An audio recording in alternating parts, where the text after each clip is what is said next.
Let's go!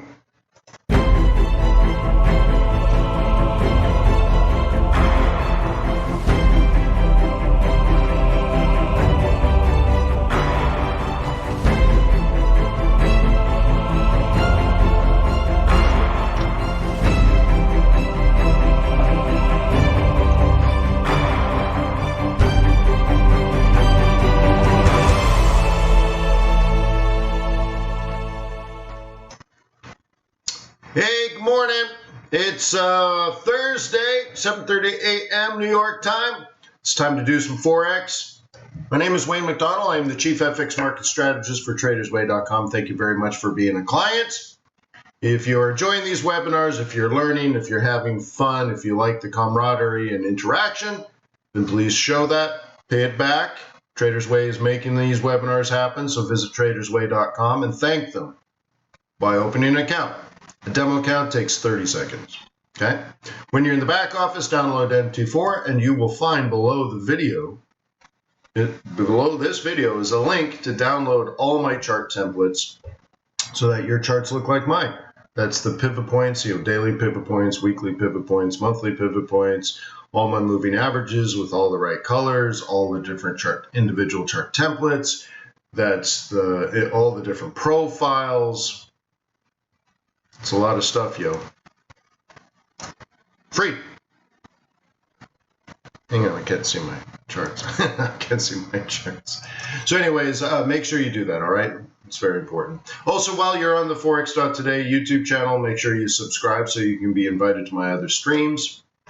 And then, of course, give me likes and comments so I know what's on your mind. Let me know how I can help. So without further ado, get on with it. You guys feeling all right these days? What's going on?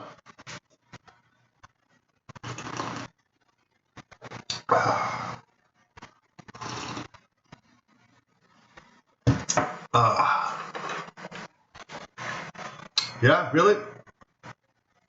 I got too much cologne on again today. I don't know if you can tell. Good evening, all. I'm from India. Wow, right on. Yeah, right on. Cool. Look, still stuck in a range. Look, still stuck in a range. Okay. Remember, we had resistance on the high, support on the low. It's moving, especially on smaller time frames, but is it low-hanging fruit? Like, I guess maybe, but I always start there. If I don't know where it's going, I'm not sure how to trade it. But I'm sure if you were only on the 15-minute chart, you can find all ways to trade it. I'm just not sure if you're profitably doing that. At the very least, you trap it in a smaller time frame. So you can see if you're trying to sell it on high and then sell retracements, yeah, you might be able to do it. But at the end of the day, it's all mediocrity.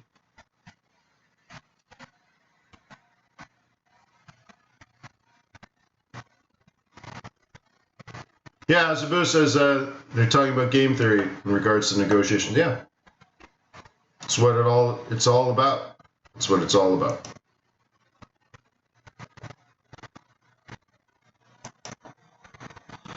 And whoa, nice.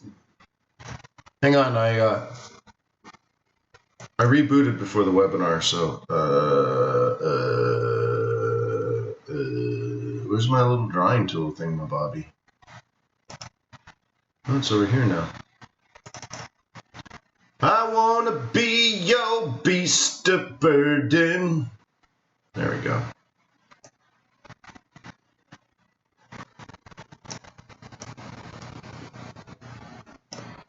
Yeah, I have 2 final exams and then I get my degree. Woo!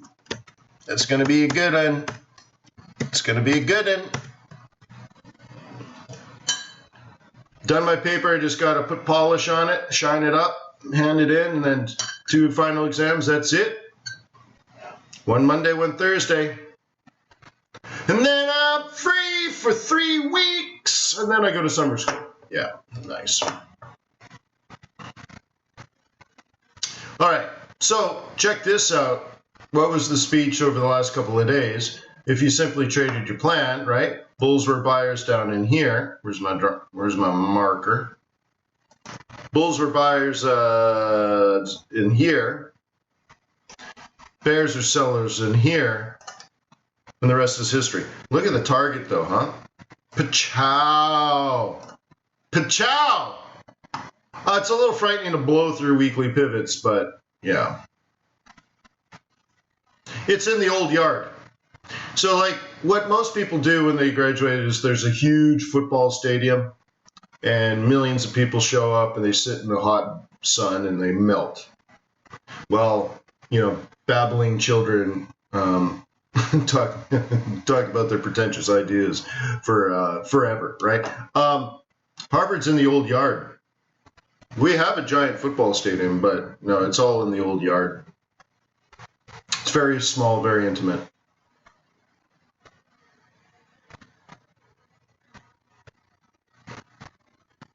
Okay. So that's interesting, huh? Check that out. That's the logical entry. And now the thing is whoever sold there is supposed to be getting out. And then what are we going to do next? Maybe that? I don't know. It's hard to like, once I blow through monthlies, there's not much more for me to do. So I don't really want that. So at the very least, there should be a move this way. And then maybe a double bottom and then maybe up. But remember going into the June meeting. So I got my eyes on June 15th. That's when I go on summer holidays.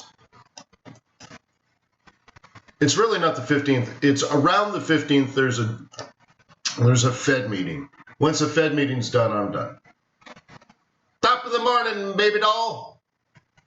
Okay.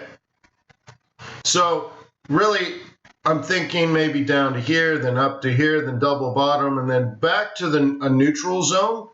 I think by the time we hit mid-June, we'll be dead center in the middle of a range, and that range will last longer than you want. But I'm okay with that. If you plan for it, then you know to make adjustments.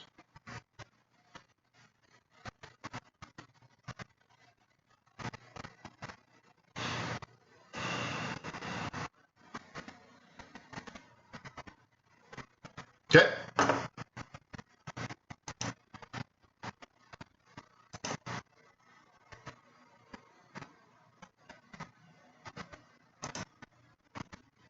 So on this one, yesterday you told me to be a bear. Okay. Ciao. Done. So easy. So I might actually do what we talked about. I'm not 100% sure, but I even talked about it with my wife to get some feedback about giving you guys some trade planning training wheels. Every day, I'd say probably like 6 p.m. New York time. So really before Asia even opens, this is what's going to happen in the next 24 hours. I mean, if you can't do that, you can't trade plan, right?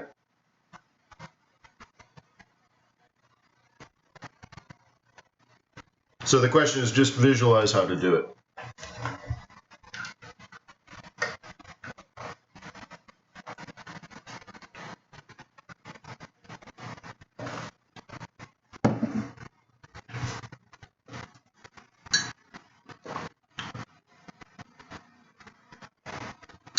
Yeah, Brooke. Yeah, Euro Kiwi or Euro ZAR has been excellent the last 3-4 days. Beautiful trading.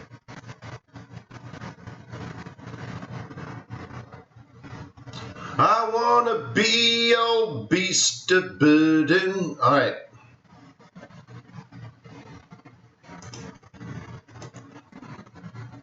So somebody asked me, like, if I did that service, what would it look like? And I don't know, I haven't done it yet. What would you want? Would like 3 trading ideas be enough to show you just trade planning?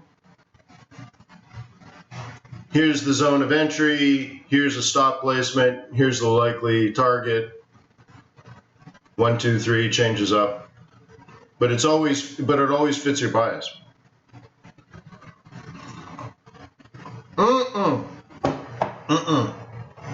No, I don't. The central pivot is not terribly important to me.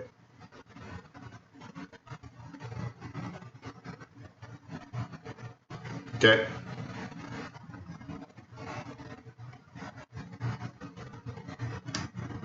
Okay.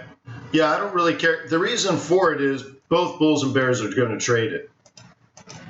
So a bull's going to look to do this, right? And a bear's going to look to do this, right? So, yeah. The giant filter, and I think it's something that you guys struggle with, is just you're not sure of your bias or how to fit multiple time frames into your bias and such like that, right?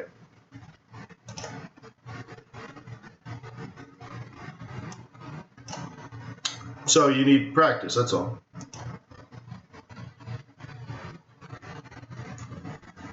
Listen, I think it might be helpful if you sit down every day, you plan your charts out, and then you see what I did. And you're like, oh, okay, right? Comparison, right?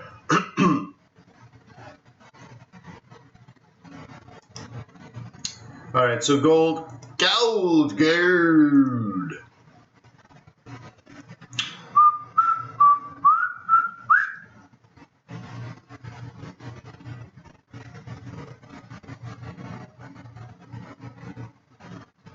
Okay. Well, one of the things we talked about yesterday is the potential to trade it like it was a breakout. Okay, and that's still valid, by the way, guys. I would draw it this way. Let me redraw it. I would draw it this way if I were me. Okay, that's still very, very plausible. So you're supposed to be using technical analysis to measure from the base to the top and find your sweet spot, which is going to be right about there if you're a bull. If you're a bear, you're like, yeah, it was a fake out, and of course your target's down here. Okay?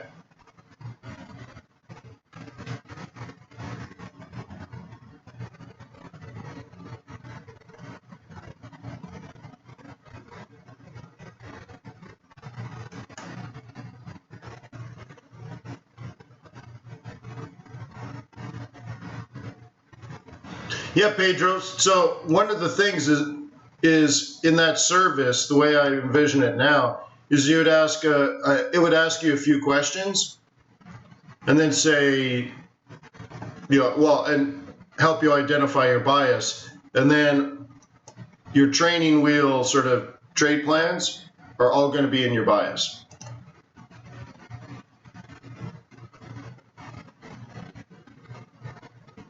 So it's like your risk off. Oh, well, look at the Swiss franc today. Oh, look at the Japanese yen today. Oh, look at the decline in this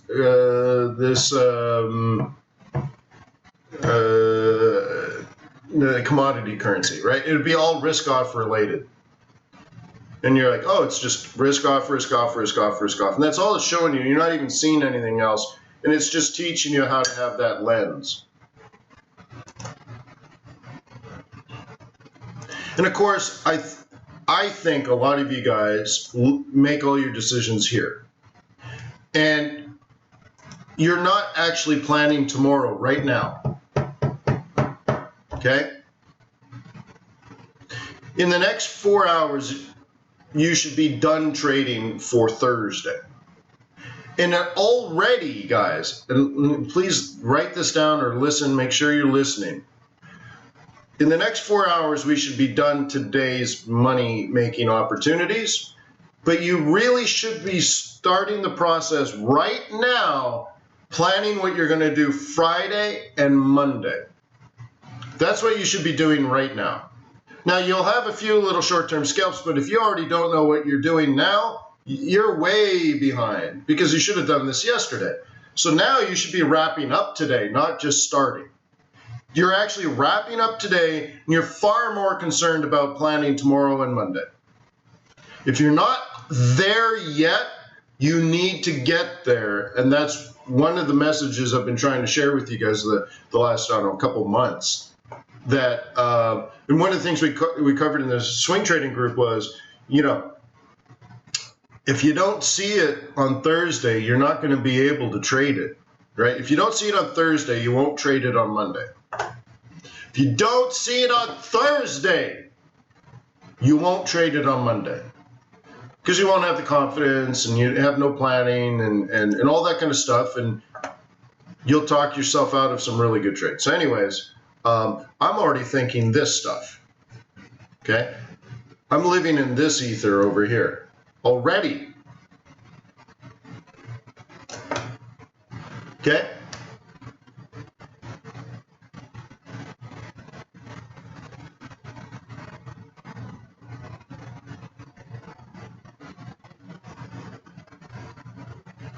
Do you say that, Wayne, because around noon, New York time? No, because London closes at noon, New York time. Okay? So, baby doll, at 11:30 a.m. Eastern time, trading ends in London, and will have already ended in Europe. Okay? So, my trading day when I first started trading was 10 a.m. No, sorry. I always mix that up. I'd start trading at 10 p.m. I'd start trading at 10 p.m. My day ended at 10 a.m. 10 a.m. That was Pacific time. So basically, I started, well, after that, that's after Asia Open. So basically, I started pre-London, and I went to London close. So I guess, I'm going to guess these numbers. It was probably like 7 a.m. to 7 p.m. London time. That's what I started with. I didn't say that's what I ended with, but that's what I started with. Okay?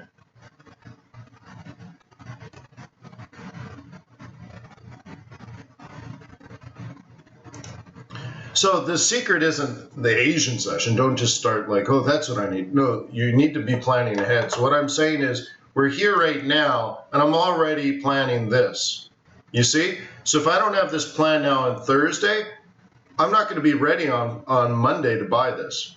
And it might start tomorrow, and it might start today, and it's all the same plan, because like I just drew, oops, I wanted that in red, come on, okay? Like I just said, the plan might be something like this, and then of course, you probably already know this, but this is a 1. This is a 1, which is 1 double bottom. 2, so you always label your charts, higher high. 3, higher low. Okay. 4, swing zone. Okay. That's called a trade plan. Okay.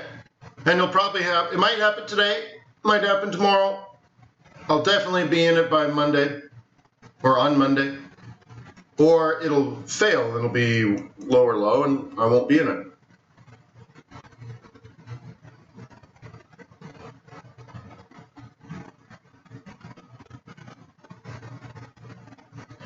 What can you tell us why you would enter the market before the London breakout? What do you mean London breakout? Happens up. So I'm not trading a session. So whatever London breakout strategy you're using, who's teaching you your London breakout session strategy?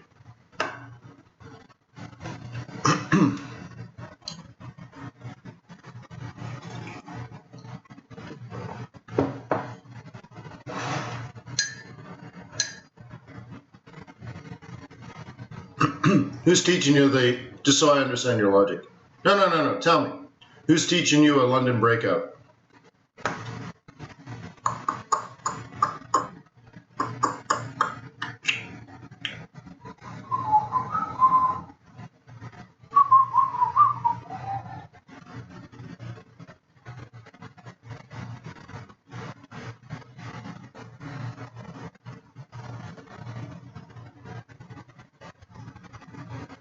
Yeah, but who? I gotta know, like, how am I supposed to help if I don't know what's in here already?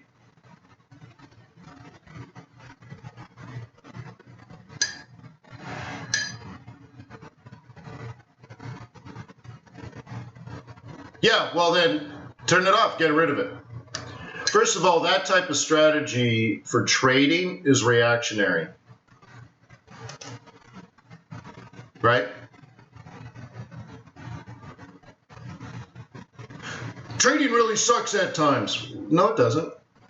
Anyways, that's very reactionary to let London open, watch what it does, and then trade it after the fact.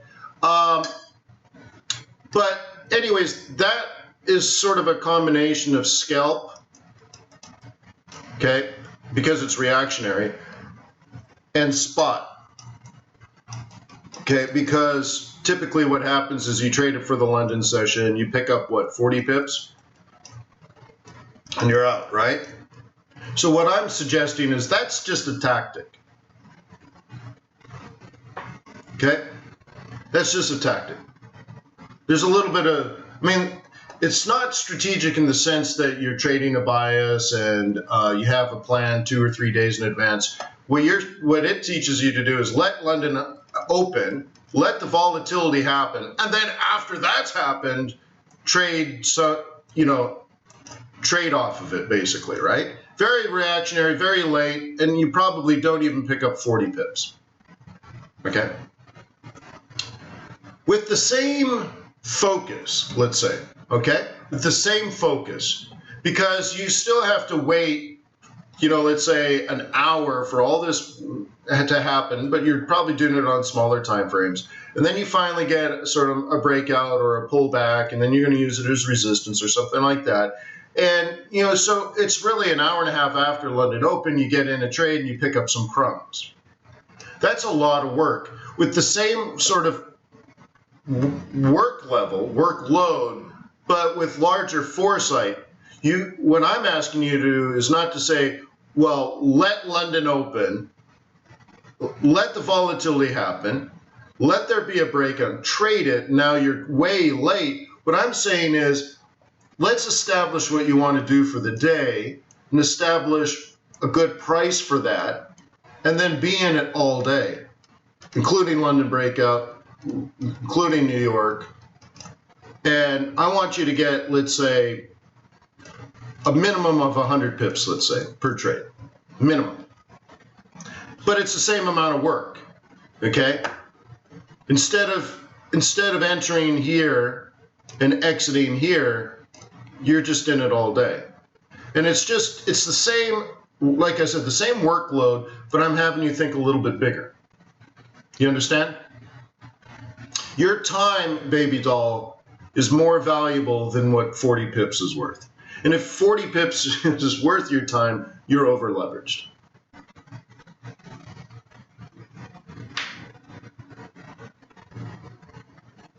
Okay. Yes, if you buy here, yeah, your stop should go, because you're trading the double bottom. That's what you're trading, is a double bottom. And the reasoning to exit is because if you look at the fib of this, you're probably going to enter off of this, and let's say approximately 50%. Okay? But we also know from Fibonacci that key levels are 382, 618. Okay? And anything below a 786 is no longer a retracement, it's a reversal. So you got to be just slightly below that. And if you breach 786 and you do there's a violation of what your trade plan was. Remember, I don't care about the loss. If your trade plan has failed, get up. You're like, but Wayne, I'm only like minus 7 pips. Yeah? What's your problem? You can't take a loss? Oh, but Wayne, hope is not a strategy. Your trade plan failed or it did not fail. Right? You have a null hypothesis. Okay?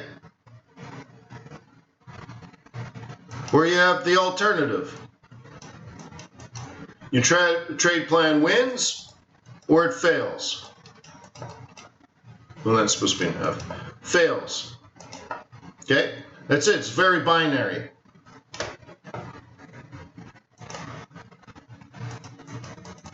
Okay?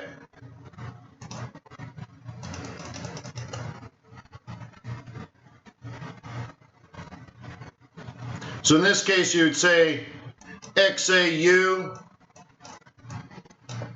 is greater than 1300.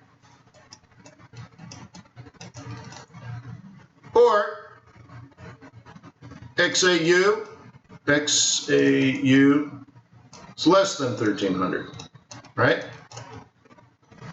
It is or it isn't, right? So you either reject the null and go with the alternative, which means exit, or you fail to reject the null and it stays above 1300 and you hit your target. Okay? There is no in between.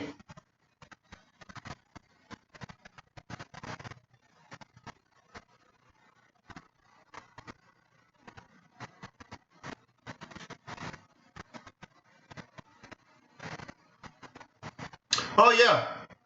Yeah, Chris, I have a really nice one. My golf cart, and the same thing with my wife's BMW that I bought her.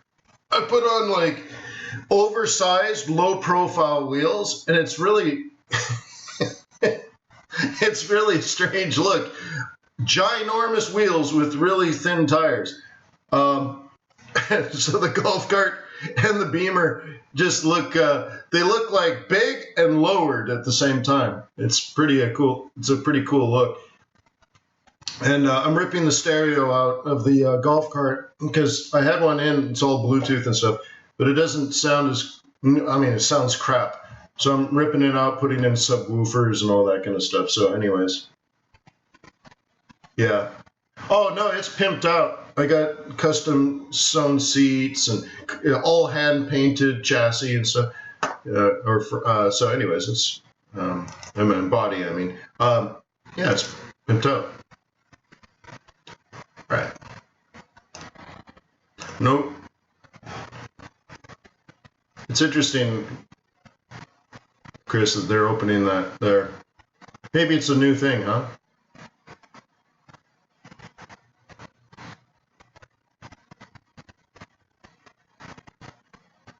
Oh, you've grown $450 to 2,000, huh? We should probably do a documentary on that, Tristan.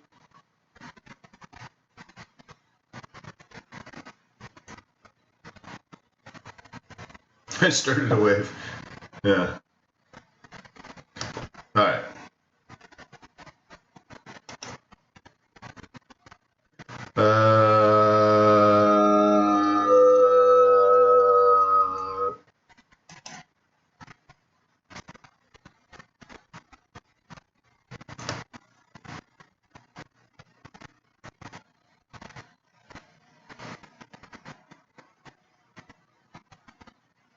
Yes, Highlander. AU is gold. AG is silver. Periodic table of elements.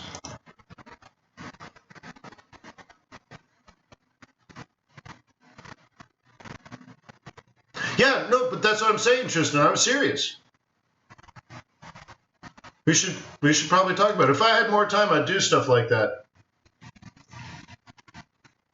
Fly up. Let's go over it.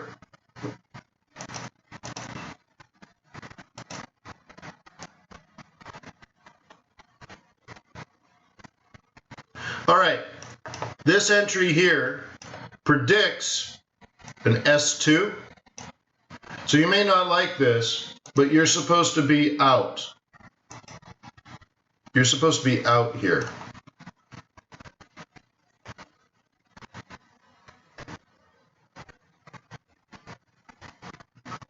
VIX? Yeah, I love trading VIX.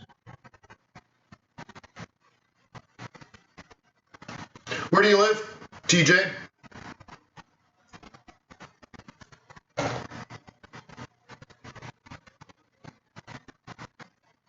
Please say something. Please say somewhere tropical and beautiful.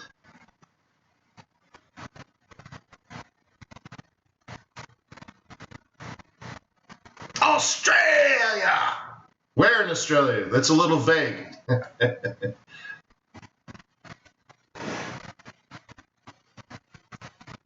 Sydney. Yeah, let's go to Sydney. I'd go to Sydney.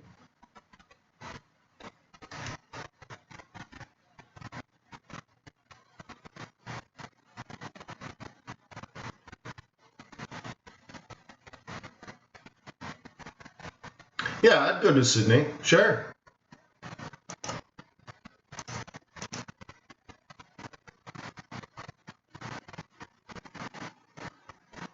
Oh, Brizzy! Oh my God, I would for sure go to Brizzy.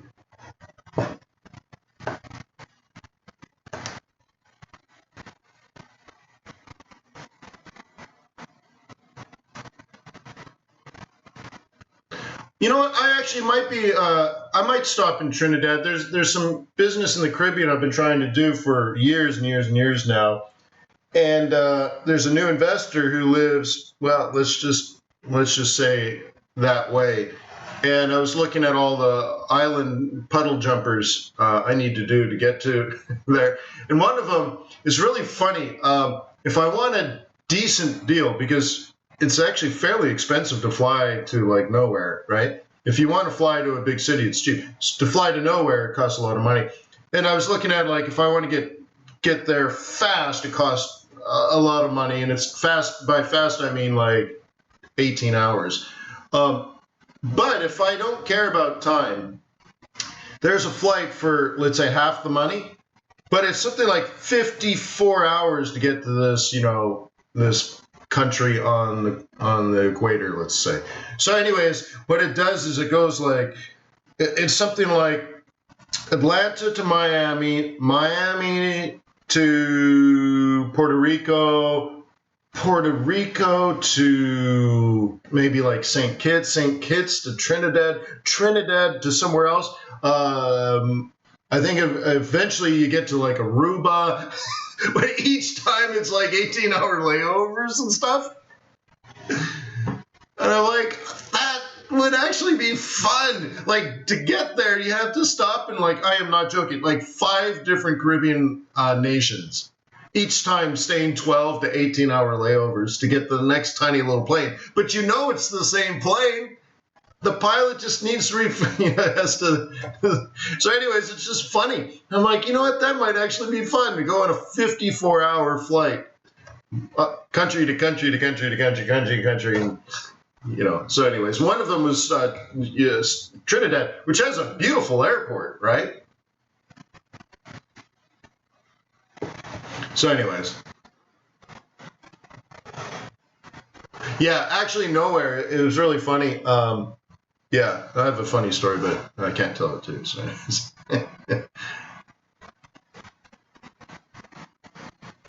so yeah, I'd go to Brizzy for sure.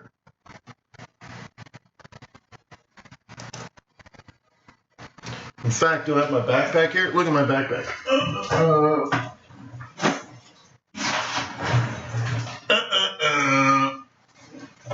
Right, here's my backpack.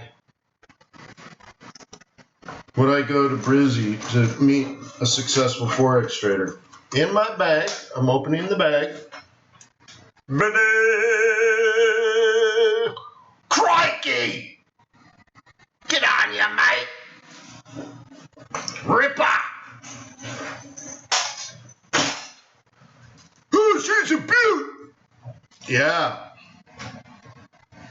Got them all, man. I got them all.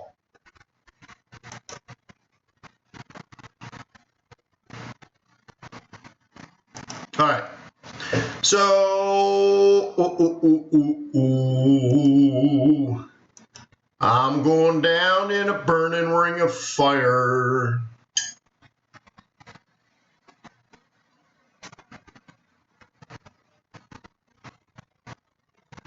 Chuck the, yeah.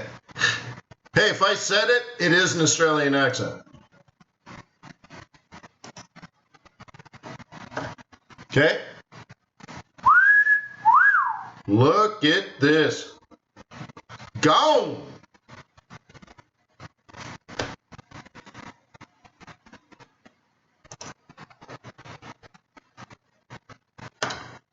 Do you find this this template helpful? How many people find this, like, all the colors are telling you is to stay short?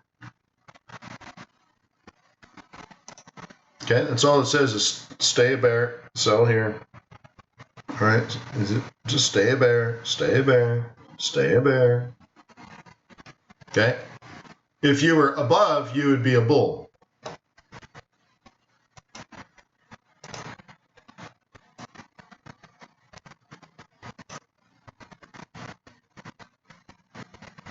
Nope. You guys don't like it, huh? Is it the pivots or the ribbons? I'm going down in a burning ring of fire. See, and I always get rid of the grid. You don't like that, huh? Down, down, down in a woo-doo-doo-doo-doo.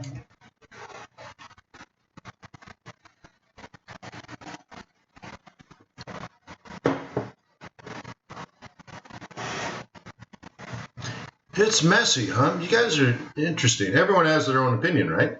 I'm like, I don't find it messy. I like how it looks three-dimensional.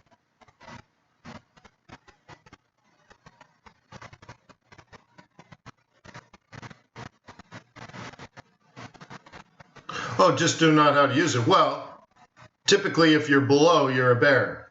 And these are different levels, right? Different levels. You're aggressively a bear here, moderately a bear here, okay? And now that it's back below the red, you're aggressively bearish again, okay? Aggressively bearish, moderately bearish, neutral, aggressively bearish, moderately bearish, neutral, aggressively bearish, neutral, bullish, bearish, moderate, neutral, aggressively bearish, right? That's all. That's all it's telling you. How should you be a bull or a bear? And should you be a conservative or aggressive or neutral? Okay. So you find the time frame you want to trade on. It's pretty easy stuff, right? See, technically you're a bear now, right? Sell. Okay. Now you incorporate this with price action, right? So when you're here, when you do price action, I hope you've done the price action course, by the way. If you've done price action, you know you're looking at this zone here to sell in the future. And then when you're down here, you know you're looking at this zone to sell in the future. Okay? And you know when you're down here, you should be looking at this area to sell in the future. So you incorporate these things, like this rollover is important because you've already kicked off resistance. Okay? That kind of stuff. So eventually what you're going to do is I need you to break things down into pieces. I want you to learn price action. I want you to learn pivot points. I want you to learn moving averages. I want you to learn oscillators. I want you to learn multiple time frames. Okay? That's just technical analysis. That doesn't help you with much. Okay? Then you need to learn fundies. And then multiple time frames.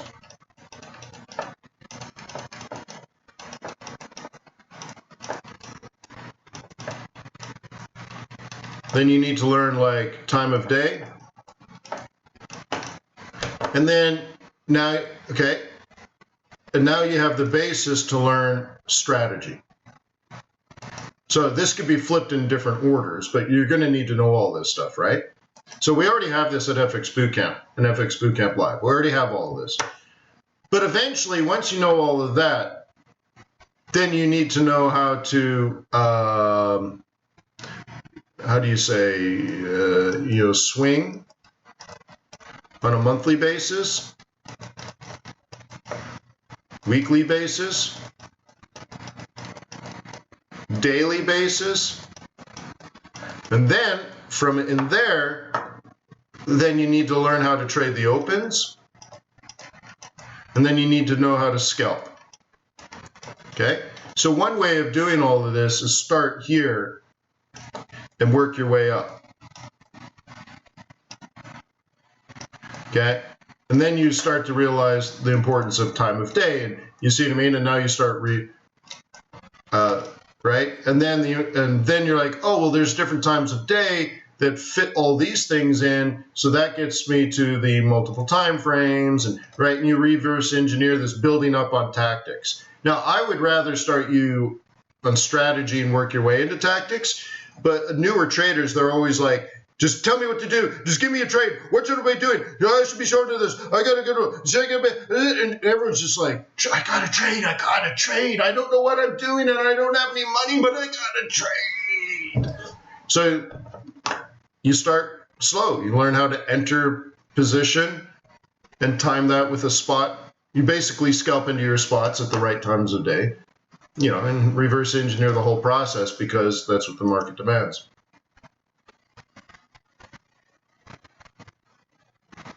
Okay.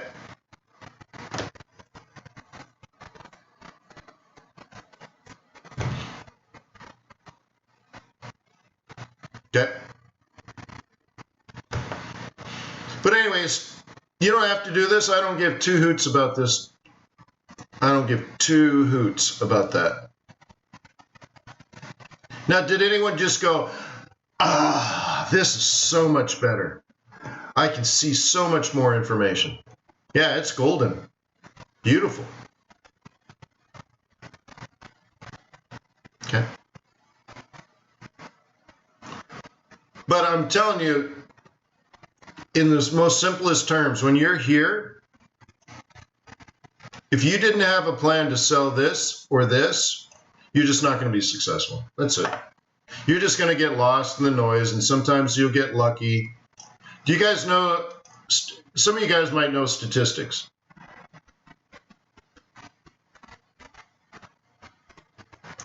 And to look at whether some result is due to randomness versus a relationship, you use a chi-square test for indifference or for independence, and you just do the math, right? I've shown you the math before. It's fairly easy. Chi-square. Oops, let me try to do this nice. I already didn't do it nice. Let's try it again. Now, if someone knows this, let's be careful. Let me know if I make a mistake. So the chi-square is equal, right? I equals 1 to the k, right?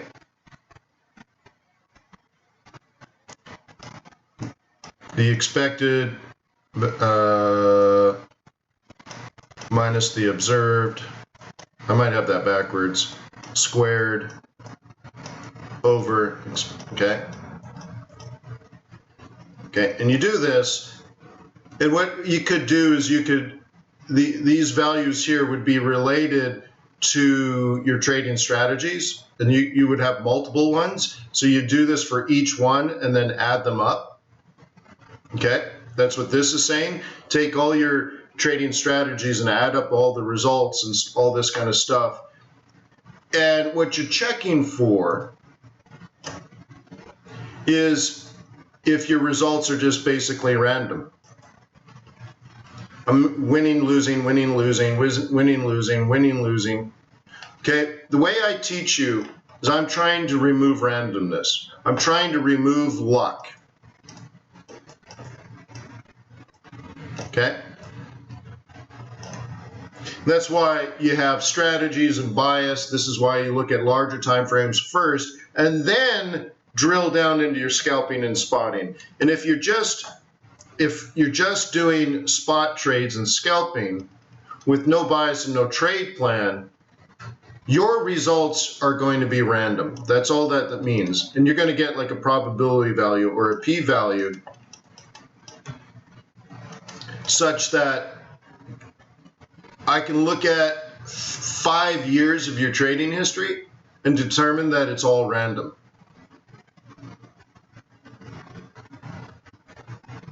That's the whole point, right? That your results are completely random. We talked about this. The market is random. Random. Your trading is random. So how could you possibly get results consistent to a strategy? Well, if you do the math, which I just explained to you, I just gave you the formula, so you can look at your trading history and very easily determine that your results are random. And your trading looks like a scatter plot. Okay? Number of trades, number of pips, okay? And your results look like this.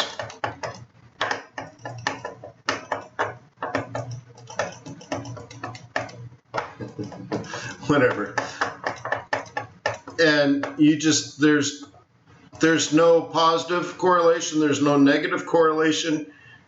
Sometimes you do really well, sometimes you do really bad. There's not even a distribution, right? There's no fat tails, there's no skinny tails, there's no outliers. You're just completely freaking random. But it makes sense, right? It makes sense if the market is generally random, let's say. Of course, I don't believe it is, but if that's your argument, right? And you're trading without a strategy, so now you're random, you're just not going to get any sort of correlation, positive or negative, but if you do, it's likely luck. You see what I mean? So that's why I'm teaching you the way I'm trying to teach you. First of all, I don't believe the market is random, so I need to teach you bias. Because then you're telling yourself, oh, this market's not random, it's bearish. You get it? No longer random. So what strategy would you like to deploy? Oh, well, I could use pivots, for example, and sell this area, and sell this area, and sell this area, and sell this. Whoops. And here's my target. No longer random. You have extremely specific and defined entries and exits with a very specific and defined strategy. And now you remove randomness from your strategy, randomness for your tactics. What are the chances you'll have some sort of result, a verifiable statistical result that would be expected? It's extremely high. Okay. And if you're a statistician, you would say something like, well, with an alpha of 0.05, right, you're going to achieve a standard deviation of approximately 2, right? And a p-value, and if your p-value, your probability value, comes out as 30, right? You're definitely, ching, you are trading a strategy and you're getting consistent results. This might be 70. And you're like, oh my God, this guy's great. It just comes out that your results are not random. They are not independent of everything else going on in the market. Therefore, there must be a strategy. It can't be random. So therefore, see what I mean? Oh yeah, Pink Floyd. I got so many of those war stories. So many. I've gone through them all 1,000 times. Though. I've been doing this for 15 years, these webinars. So yeah, I've covered that. I'm too tired today. Yeah, this is the only one that's kind of hanging out. This is a little bit interesting because of the bounce, not because of the bottom, but because you expect a bounce at the bottom. So that's interesting.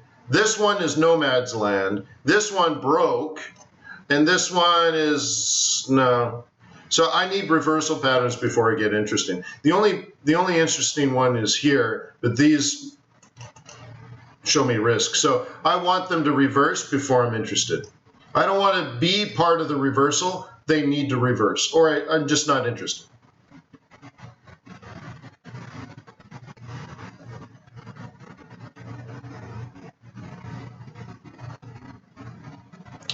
Well, chaotic, the way that you do this is, let's revert. Chaotic says, how much do you put on a trade, money-wise, or percentage-wise, or lot size-wise, or something? All right. If you go to Barclays Hedge, they track the results of commodity trading advisors, which is a big word for saying Forex hedge fund managers in the United States. They track the actual results of these people trading real money. If you are the best in the entire United States, you earn 2% a month. Okay? If you are the best, not even top 10, the best. What happens if you produce a month of minus 20%?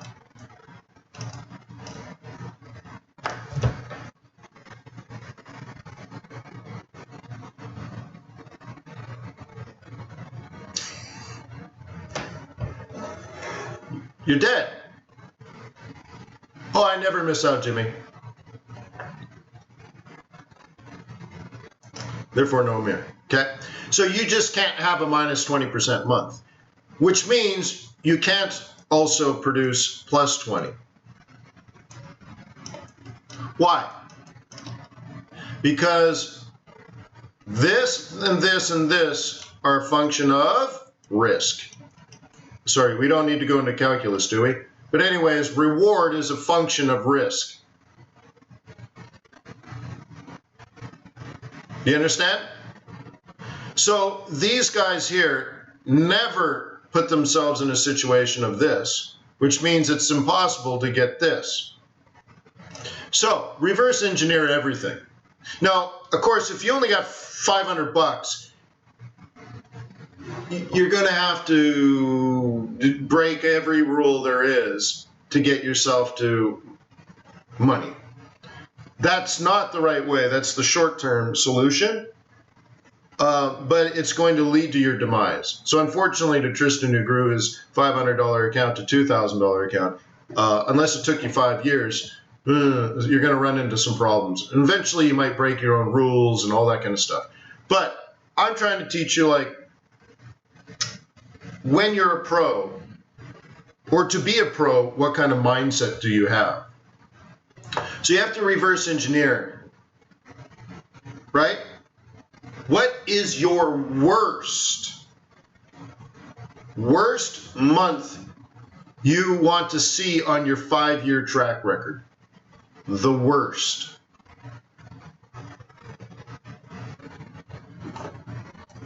What? Right? Minus 20, you're fired. You just, no one's going to invest in you. Minus 10, minus 5, you need to answer this. What is the worst month you want recorded in your trade history over the next 5 years? So that when you ask someone for a $10 million investment 5 years from now, and they look at your track record and see a minus 20, it's dead, it's done, it's over.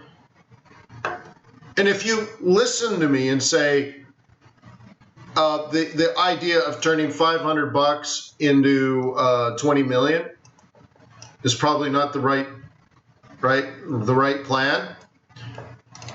The way you increase your assets under management is not risk, but having a track record. That then you can go out and ask someone, I have a kick-ass track record, give me some money. Okay? Well, if you have a minus 10 or minus 20 there, it's not going to happen. You just killed your future. So how much is your future worth? Unless you want to keep pissing around with 500 bucks, right? So you have to reverse engineer this. Again, what if the worst you could possibly do was minus 10%? That is a horrific month. And by the way, the entire market better have fallen too. Your alpha, right, minus the beta. Forgotten how to do beta. This, right? Alpha minus the beta, what's the difference? So if the market was down 12% and you're only down 10%, you're actually up 2%. And you're like, well, we lost 10%, but the market lost 12 and we did well, and the reason I did it was hedging or whatever. But you better have a good reason to have lost that kind of money, right? So anyways, going back to the logic, you take your minus 10%, how many bad trades do you want to add up to a minus 10%? Well, how many trades do you make? If you only make 20 trades a month, you're going to have lots of luck, good and bad, in your results. You have to have at least 30 trades a month. Statistically, 30 is important. 20, you can just go through a bad streak and have a minus 10 month, and you're like, man, I screwed up. Okay. 50 might be better, 100 might be better. I don't know what, right? Trades per month. And then say, what if all of them failed? Or a horrific amount. If you're like, that's just impossible, then all right, then make it real. What percentage of your trades fail? 50, 60, 70, whatever. Pick a number and say, if that number is hit where 70% of your trades are losers, that adds up to 10%. You can't even fathom being that bad, especially now that you're getting smart. Okay, you see what I mean? So what does that up to? The impossibly bad market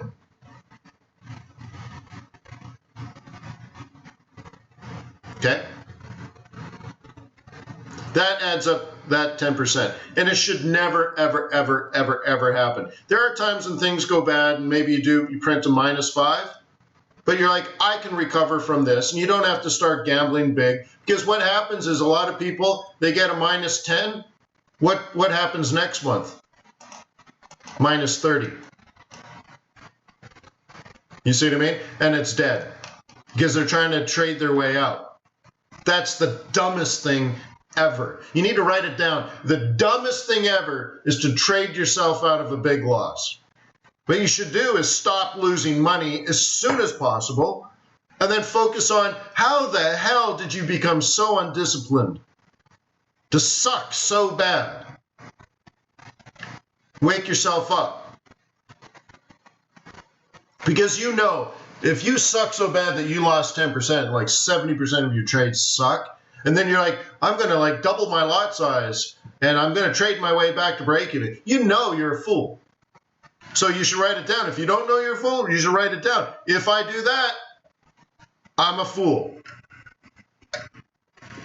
If you have a long-term focus and you understand the math and the statistics, you're like, you know what? I had a bad month. On the long run, I'll be fine because I'm disciplined and I'm focused. And one of the major contributing factors to your massive loss was maybe a massive move in the market. and the beta justifies your poor alpha. And you're like, and you can sit down and explain that, and you're like, yeah, well, I was building a position, earning interest, and then there was a political coup in Turkey, and my stops got jumped. You know, a currency moves 8% a year. It moved 10% in a day overnight while I was sleeping, and all the stops were jumped, and I had the risk, you know, controlled, and it was just such a black swan event that, you know, thank God. Okay. But over the course of the next few months, I continued mission, and 2% this month, 5% the month after that, 4% the month after that, and 8% the month after that, and you know, so on and so forth. Water under the bridge. It just all went away, right? Over time. That's what you want to show. People want to see low risk with income over time. Yeah, well, right, Jimmy, but you have to admit it. Like, I think we've all been there before. But if you bury your head in the sand and pretend it didn't happen, you're certainly not going to get better, right? You're not going to fix that. I just don't see anything I want to cover today. The more your eyes are open to reality, the better you're going to be. So it should be nearly impossible for you to lose 10%, which means it's nearly impossible for you to make 10% in a month. Okay? Because risk is a function of reward.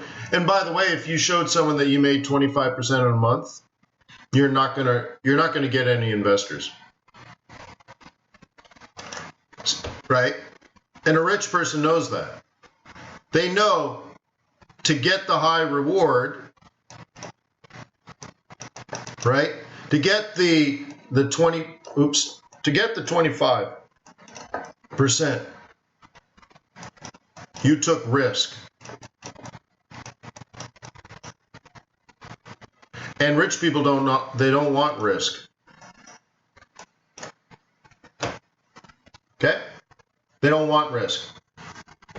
So let's say you meet a Saudi prince living in Dubai, which is the funniest thing because there's 10,000 of them. Do you know how many times I've run into that? Like, oh, this guy, he's a prince. He's so rich. He knows everybody. It's like fool's gold when you go to Dubai. There's always some rich prince of Dubai. It's like the biggest scam. But anyways, they give you $100 million. What is the intent of this person? It's already $100 million, and they give you nothing. They earn $100 million in a month. So what's the intent? Take big risk and turn this into 500 million? They already have 500 million. They already have 5 billion.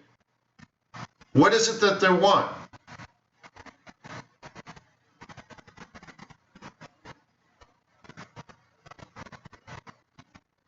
You need to understand your client before you go out there and tell them that you're going to make 25% a month. See, this is simply an asset. That's all it is. It's not money. It's just an asset. It could be a skyscraper. It's just an asset. They want income. So let me tell you, you lose this, or even a significant part of it, maybe even an insignificant part of it, you're dead. Oh, now I got your attention? Yeah, you're dead. But what they do want is income. And the income pays for the yacht, and it pays for the cars,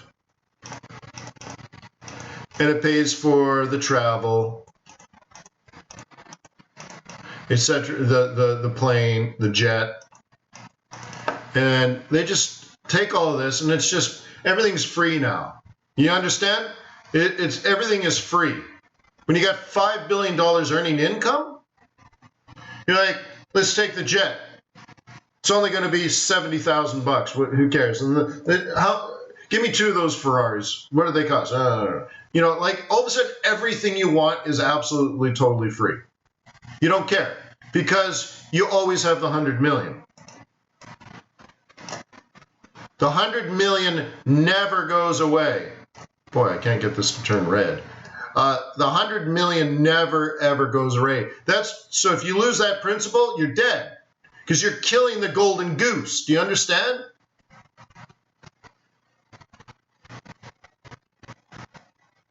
Yeah, I've been to Dubai a bajillion times. Okay? Dead if you lose the principal. But what they want is this because it's free money.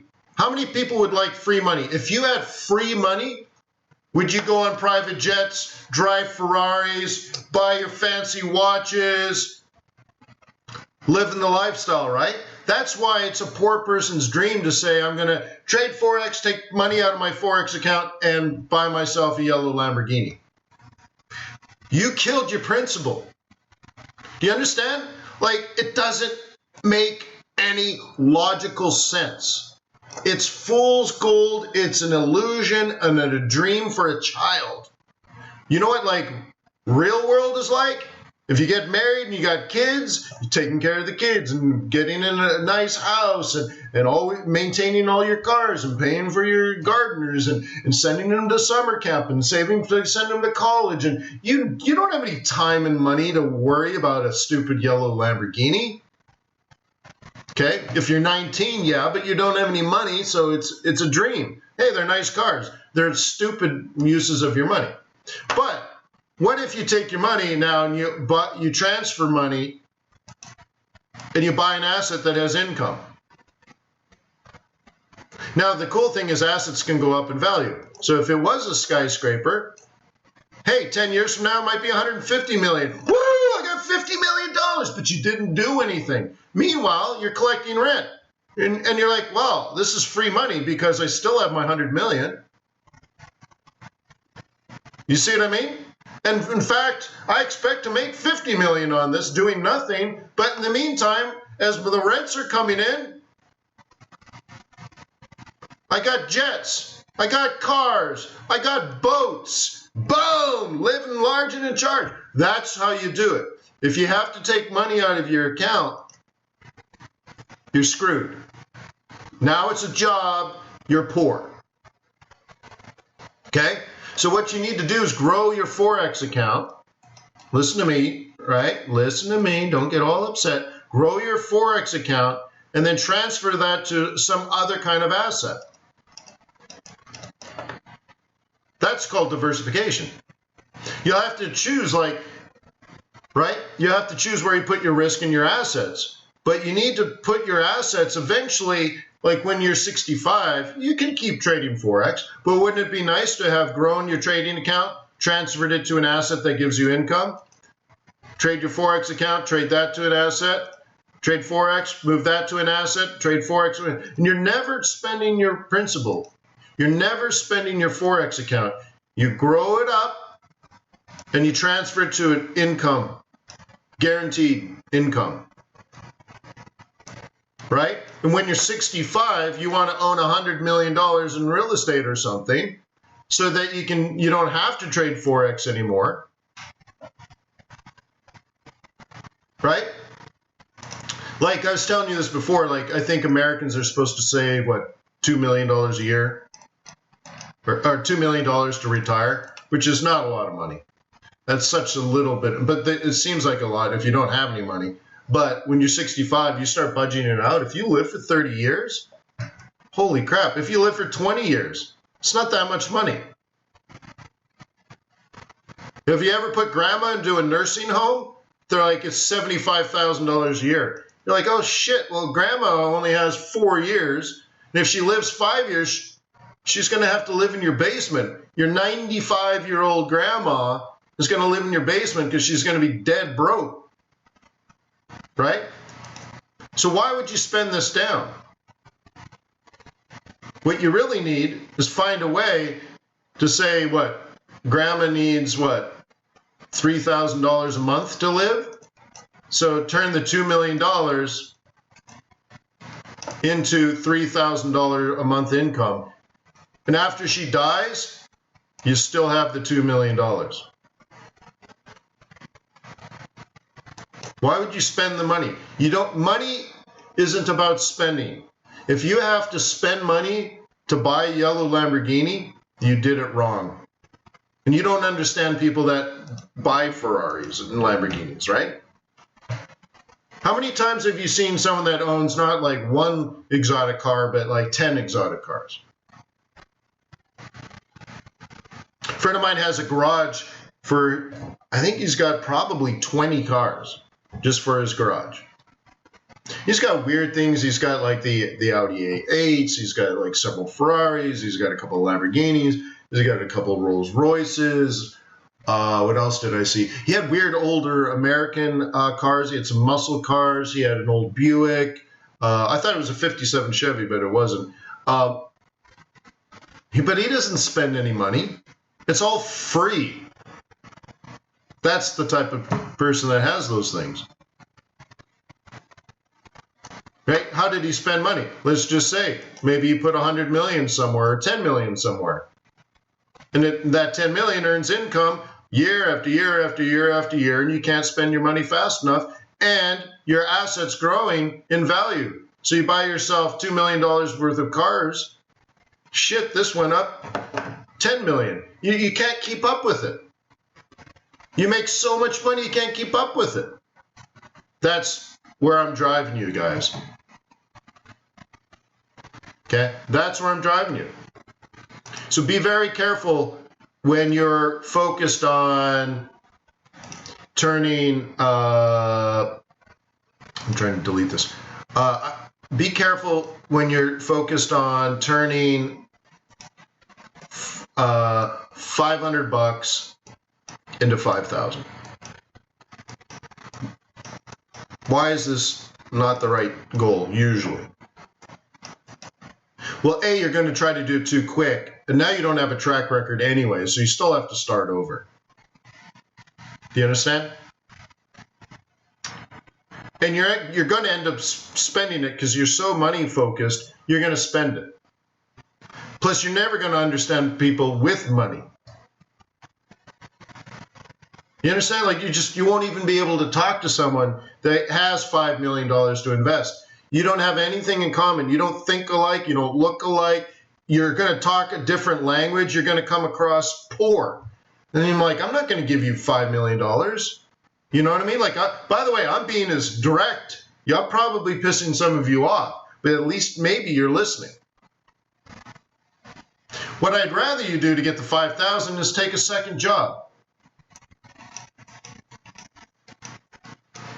You're guaranteed to make the 5,000.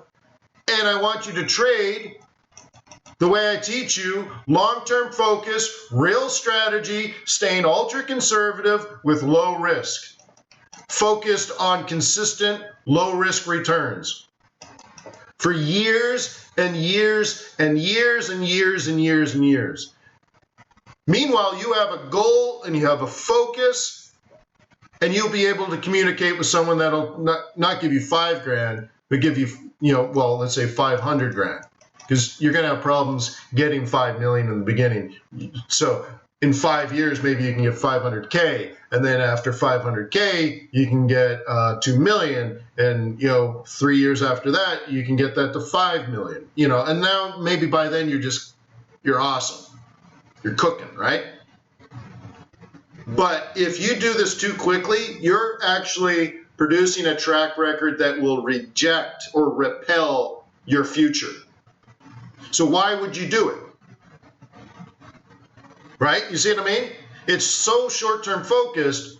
Why don't you take work 2 jobs for 2 years? That's too hard. That's too much work.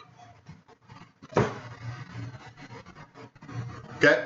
Well, That might be the problem with this holding you back. Like I said over the weekend, if I spent 10 or 12 hours doing Harvard stuff over the weekend and you didn't, I have a better work ethic. If you think Forex will change your life and you didn't spend 10 or 12 hours over the weekend, it's either really not that important to you or you're lacking a work ethic. You don't have enough discipline. Why do I work so hard? I could just not even try and get through this and graduate. I'm working my butt off to be one of the smartest people at Harvard, have it say it right on my degree. This guy graduated from Harvard and he's one of the best.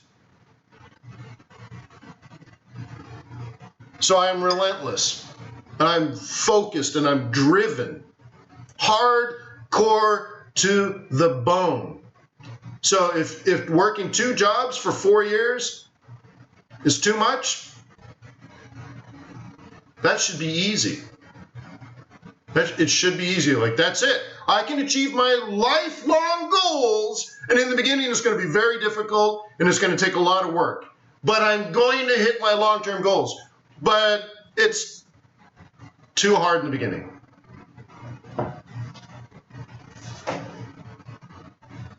You understand? Forget it then. It ain't going to happen. Too hard. What do you mean? It's only 4 years. You need to start thinking that way, guys. In 5 years, you should be trained on how to talk to a millionaire or a billionaire and show them why they need to invest with you. If you're not thinking about you in 5 years, I know you're not thinking about pound dollar in 5 days. And you're probably not thinking about pound dollar in 5 hours. So where is it that you're going? What's your plan, bro? How are you going to get there? I just taught you how to get filthy, stinking rich beyond your wildest dreams. It might take you 10 or 20 years. I don't know. So we can change the math, right? So you got your 5 grand now, right? And you're averaging 5.5% per month. Okay, that's what you're averaging. Some months are 3, some months are 10, because seasonality and stuff, right? But on the run, you're not quite 6% a month, about 5, maybe a little more. So what this means, so I'll make this 5. What this means is you approximately at the end of year 1, you have $10,000.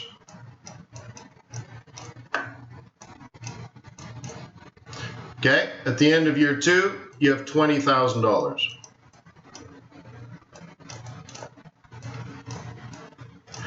Okay, 2, can't even do math. All right, at the end of the 3rd year, right, you have $40,000.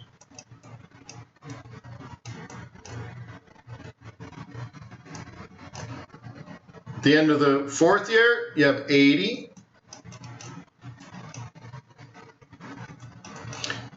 Okay. And at the end of the 5th year, $160,000, and it'll only take you 5 years. But it's too much work, it's too hard. Oh my God. Am I starting to make my point?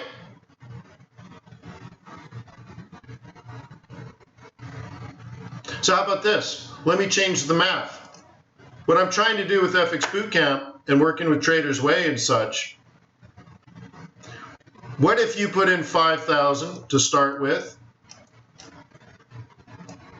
and I bumped up your account by 20,000 right on day 1. So now you're funded with 25,000.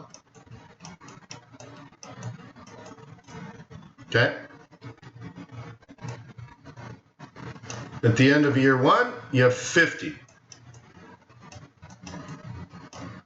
Okay? At the end of year 2, you have 100. At the end of year 3, you have come on, mouse. You have 200. At the end of year 4, you have 400. At the end of year 5, you have 800. At the end of year 6, you will have $1.6 million. Oh, but it'll take you 6 full years of conservative, disciplined trading at 5% a month approximately. I think it's like 5.5. On average, not every month. Some months are going to be less, some are going to be more, but that's the beta working, not you taking risk. Do you see the importance of AUM? It's not risk.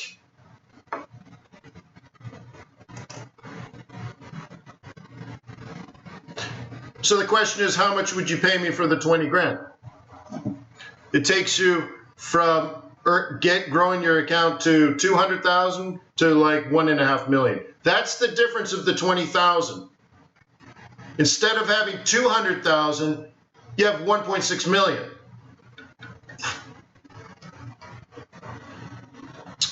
So what is the $1.4 million worth?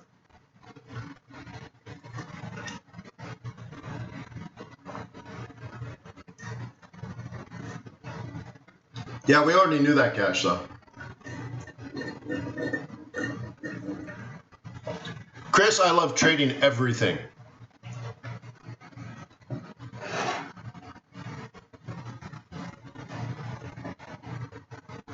Okay. Let me ask you, is $200 a month too much?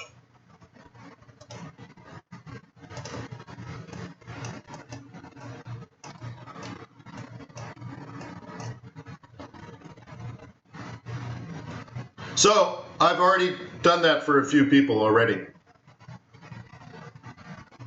They started with 5, they're trading $25,000 accounts. Oh, but you can't have it. You can't have it yet, you're not good enough. You gotta think bigger, guys. Now you have to say, all I need to do is have a 5-year plan, a 5-year focus. When I realized this, I took myself on a business planning retreat.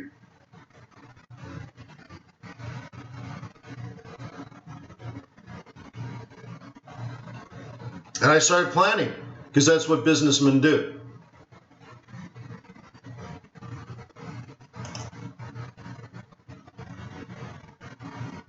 How many hours? I don't know, 40 would be a guess. But it might be 70. Honestly, I don't know. A 5-year plan isn't that communist? Well, depends if you know how to plan. So the first thing you do is you write down your goals, your objectives, your rules of engagement. You know, like how do you plan, how do you manage risk, for example? What are your thoughts about risk? That should be documented. You know, when do you pull the plug on trading? When do you stop trading? What's your worst drawdown? So if you said 10%, right? Well, how do you define that? And, you know, all that kind of stuff. But then you have like key result areas, KRAs, and key performance indicators, KPIs, and you start busting that out. And I did a 3-year performa cash flow statement, day by day, week by week, month by month for 3 years, based on things that I identified. So I did that on MAP of 15 pips on average, profitable per trade.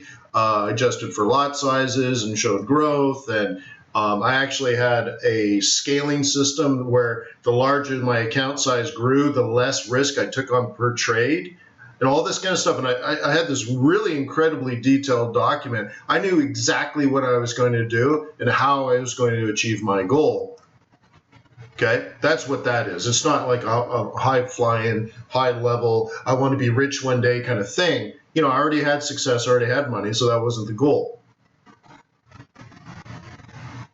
You see what I mean? So I had week by week goals. I had day by day goals. I had processes. I had paperwork. Okay? For myself.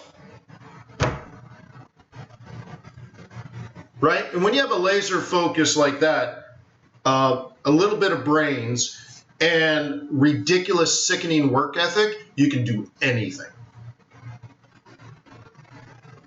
Okay, you can do absolutely anything, but you have to have ridiculous, sickening work ethic. That's way more important than brains. So let's say you're not going to have, you know, a PhD from a prominent university. Okay, sometimes you need that in a job, right? When you go to work for a big bank, they're going to say, well, where did you know what elite university did you get your master's degree from? You're like, well, two things. I don't have a master's degree and I didn't go to an elite school. All right, we're not interested. Goodbye. Okay?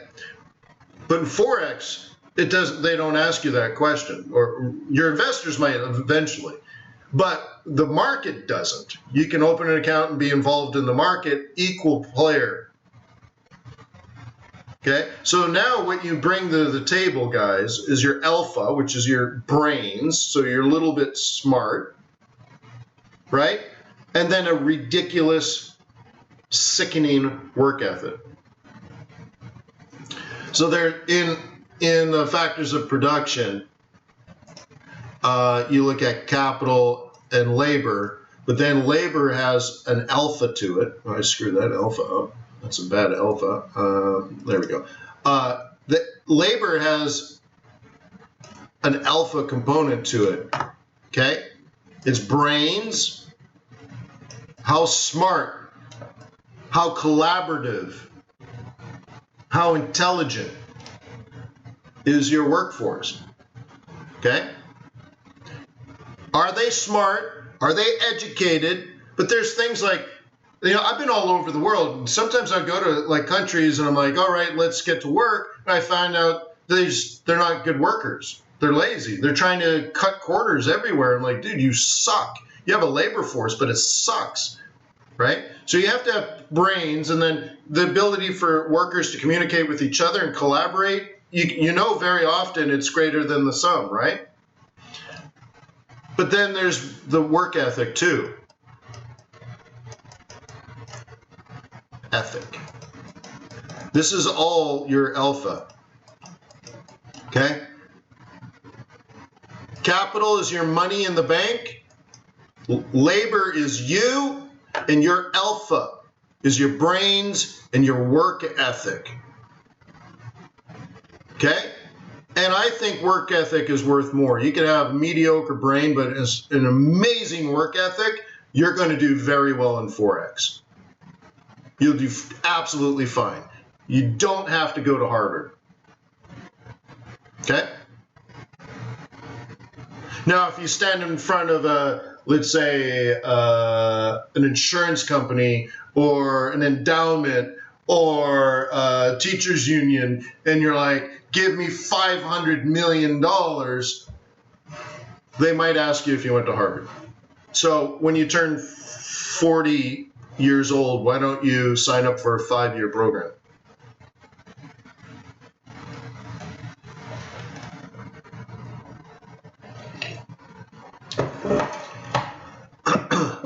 I said yes, and I didn't even know how much they charged. That's what you want. Why? It's free money. Okay? You got to have the flow.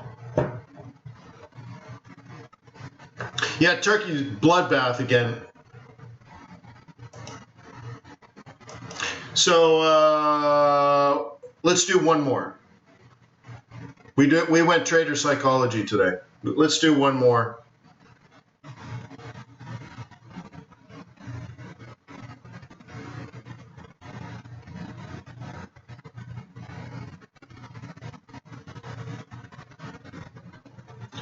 We did WTI, didn't we, Greg?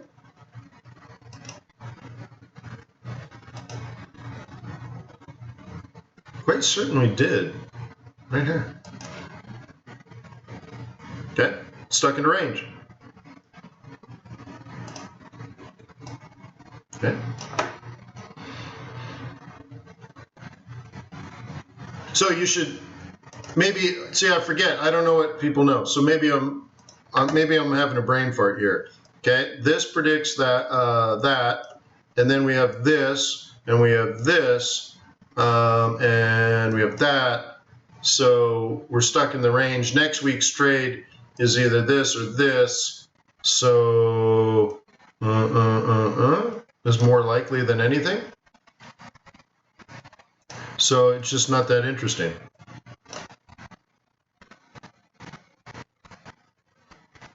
CAD what? USD CAD?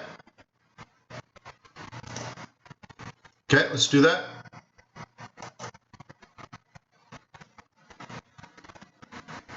WTI, West Texas Intermediate. It's oil. Okay. Okay, where are we going? This is USD CAD. Well, this predicts monthly M4. So that's where we're going. Okay.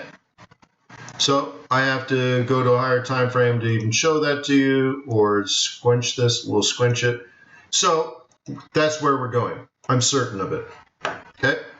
Right here.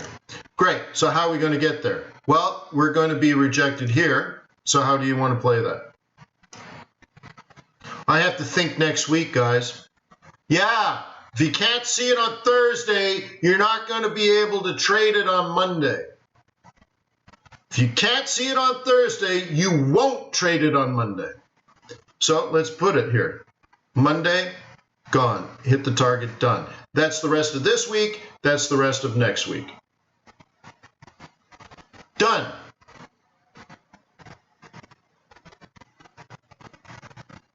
Oh, I love trading gold and oil in particular because I can trade it through Forex. Back in the day when I actually traded futures contracts, and I did some grain, I did stock indices, I did bonds. I think that was it. Bonds, stocks, grains, energies, metals. I think I did some gold and silver, and I got hit by a tax bill, and it ended up being 700 pages long. It cost me something like, I think it was like $25,000 to get my taxes done. And I said, well, what's this all about? They're like, well, each one of these has a different tax treatment and different forms and different this and different that. And I'm like, all right. So I stopped doing all of that and just focused on trading through my Forex account. So, yeah. And then it got really complicated too. So I think around that time, I got my first tax rebate. I'm an entrepreneur. I've never had a tax rebate before. And it was something like $125,000 tax refund from the federal government. And then I can't remember the number now. Then I got a letter from California saying they owed me, I think it was $50,000, if I remember right. The state, I might actually have it somewhere. I got a letter. This is when California was bankrupt. And I got a letter from the government. California owed me $50,000 because I overpaid my taxes. And the federal government actually paid me back, but they paid me. I got a check for $125,000 because I overpaid my taxes. And why was I overpaying my taxes by like almost $200,000? Because they were so complicated. They were so complicated. And so I'm like, I can't have this anymore. Okay? This is USD CAD. Let me change the template so it's there. There you go. So yeah, I definitely don't do that anymore. It just got too complicated. Okay. So anyways, guys, so that's the rest of this week and next week. Done. Next, let's do another pair.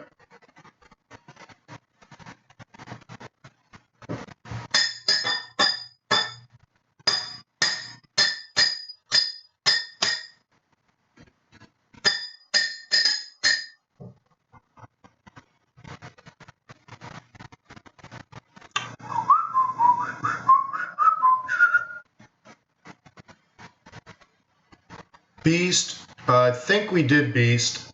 USD Yen, yeah, not my favorite. USD Swiss Franc, yeah, I'll do USD Swiss Franc because it's the new carry, right? All right, we'll do that one. And Euro Swissy, yeah, it's not going to be much different. All right. So my first question is, why would you want to talk about this? Not sure. But let's take a look at it. Okay, we definitely have a top defined, but you should have sold it if you were at the top 12 hours ago. You're like a full 12 hours late, so it's not interesting at that point. I would treat this as an R1, not an M3. So S1's the bottom, which is here, but we already know that. Okay, we already know that is support. So there's nothing really for me to do until we get down here. Because the trade was up here, as you should know. Okay. And again, an R1 predicts an S1. It's also a monthly central. Okay. But it's also the bottom of the price range. So there's nothing for me to do here. The trade's done. It's dead. It's over. 12 hours ago you had a shot.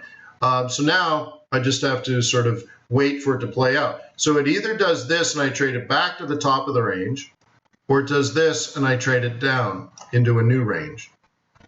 Okay?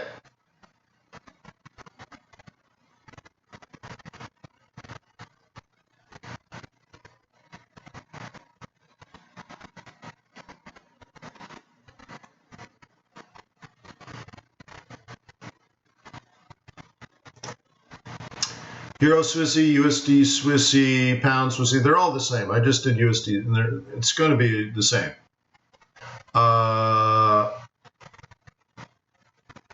What else? China, no. What else? Let's see if something pops out.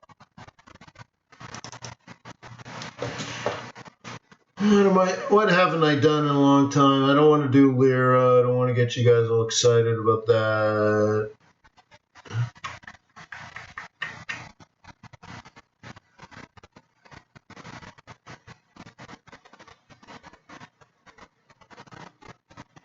We do a little oil.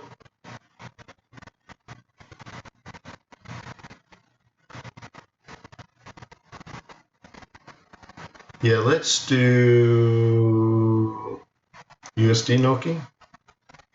Okay.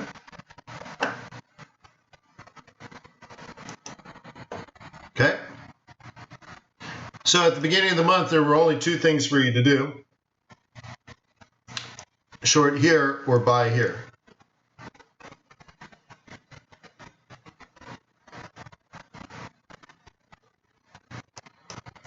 Target.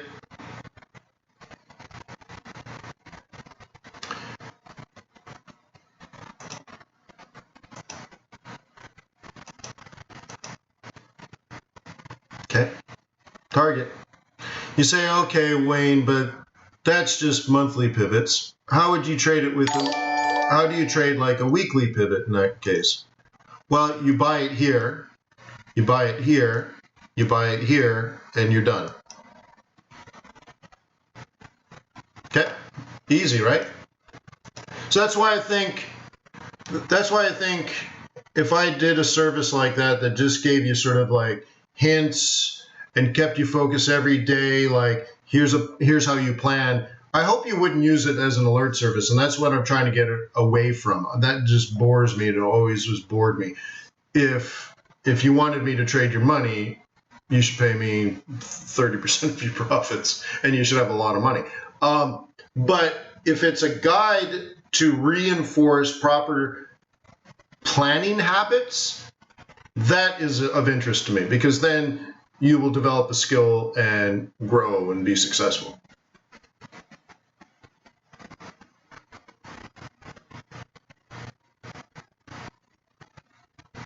Mike, you're getting pissy again. Love it or leave it, Mike.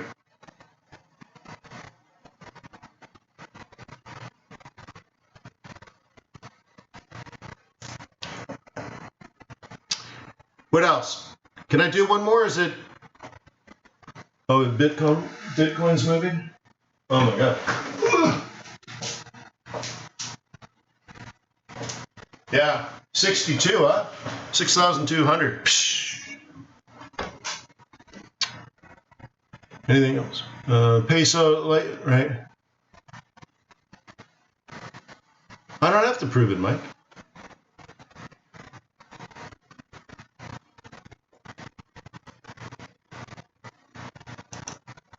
Yeah, 6,000. All right, well, I guess that's it. Besides, if I've bored Mike so much he's going to heckle me, then I'm going to go do something else. So, hope you had a wonderful time. Thank you for interacting. Thank you for your efforts. I'm trying to give you a big picture, long-term view of how to survive this game. So if that bothers Mike, then oh well. All right. Goodbye, Mike. I'm divorcing you.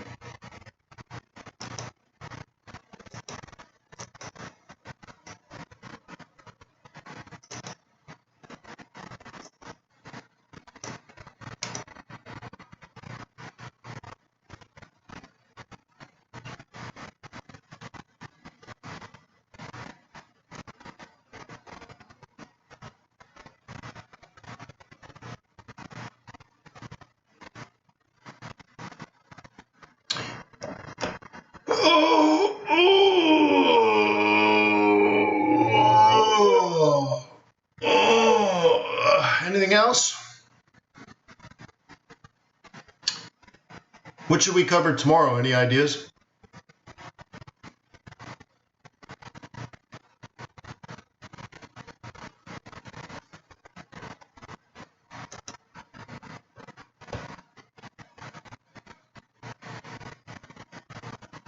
Is that right, Mr. Apple? That's funny.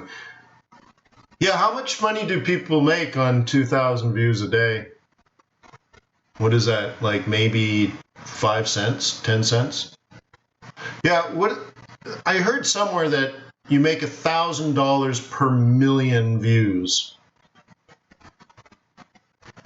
But anyways. So anyways, though, thank you for the loyalty and respect you show me and stuff like that. Cool. I will see you tomorrow. Mindset even more. Yeah, I feel like I probably have done that too much lately, but it needs to be done, you know?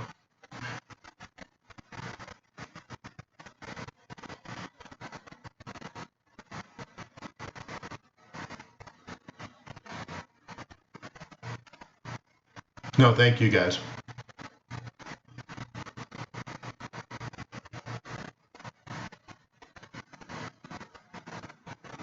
Yeah, that's true. As long, yeah, I don't have ads on my videos though. Right on, James. James sums up his long-term goals. Right on.